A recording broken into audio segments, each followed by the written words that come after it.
فكرتها هتلبسني التيشيرت وكنت بضحك لها، لكن هي حطته على رقبتي جامد وخنقتني.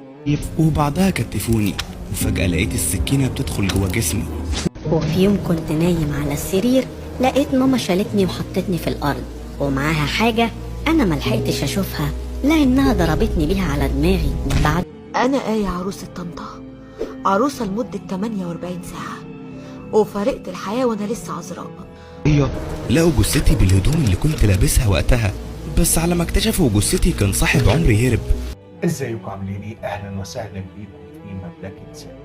جريمة جديدة بترتكب، بس المرة دي ما بترتكبش في حق الضحايا، بترتكب في حق اهالي الضحايا.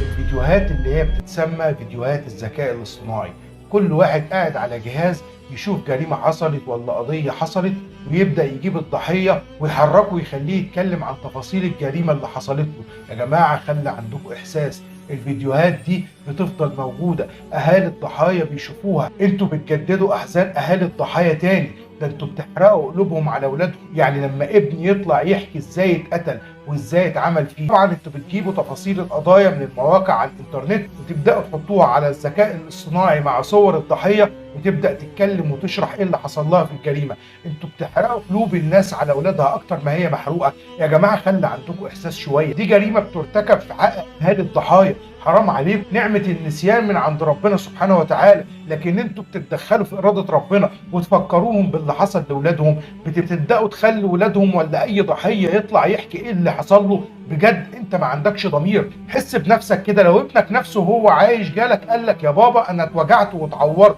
انت قلبك هيتحرق على ابنك، ما بالك بقى يبقى مات ولا جراله حاجه ولا اتقتل ولا اتخطف ويطلع واحد ما عندوش ضمير يحط صورته على برنامج ذكاء اصطناعي ويبدا يطلع يتكلم ويقول تفاصيل اللي حصل له. احساسك وشعورك هيكون ايه؟ يا جماعه التكنولوجيا بتدمرنا، التكنولوجيا المفروض احنا بنستخدمها استخدام سليم، لكن للاسف بنستخدمها عشان الترند وعشان خاطر نعلى على السوشيال ميديا، نستخدمها استخدام خاطئ، ما بنفكرش في اللي هيحصل. بجد حطوا نفسكم مكان اهالي الضحايا، لما كل اهل ضحيه ولا كل اهل واحد جراله حاجه يشوف فيديو زي كده يقطع قلبه على ابنه اكتر ما هو متقطع ويحرق قلبه على ابنه. فكروا مليون مره قبل ما تعملوا الفيديوهات دي يا جماعه. بجد الفيديوهات اللي انتوا بتعملوها فيديوهات حقيره. ما تقوليش انا بوثق اللي حصل، اللي حصل حصل وخلاص وانتهى. لواحد اتحرق على قلب ابنه اللي شاف بنته ولا ابنه في المشرحه ولا اللي شاف ابنه مقتول ولا اللي سمع عن بنته مخطوفه ولا حاجات كتير من الفيديوهات اللي انتوا بتعملوها بالشكل ده. بجد حرام عليكم اهالي الضحايا،